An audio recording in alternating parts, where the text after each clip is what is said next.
ભારે વાહનોનો બેફામ પ્રવેશ વહીવટી તંત્રની નિષ્ફળતા દર્શાવી રહ્યો છે।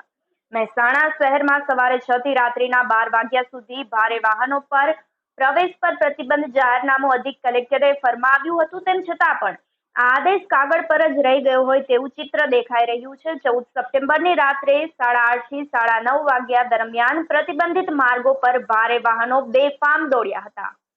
તો સિવાલા અને ફતેપુર બાયપાસ પર ચોકીદારી કરતા કેટલાય કર્મચારીઓ વહીવટની મિલીભગતથી આવા વાહનોને મંજૂરી આપતા હોવાની ચર્ચાએ પણ જોર પકડ્યું છે।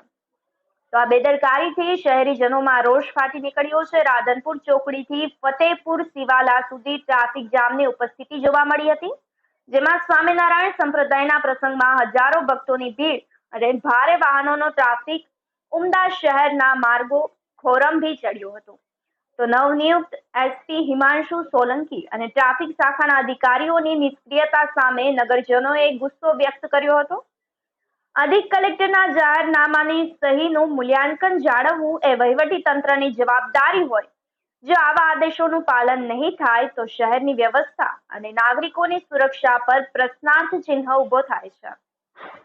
વહીવટે તાકીદ પગલાં લઈ અને નિયમોનું પાલન કરાવવું જરૂરી છે, નહીં તો આવી બેદરકારી શહેરને ગંભીર પરિણામો તરફ દોરી જઈ શકે છે।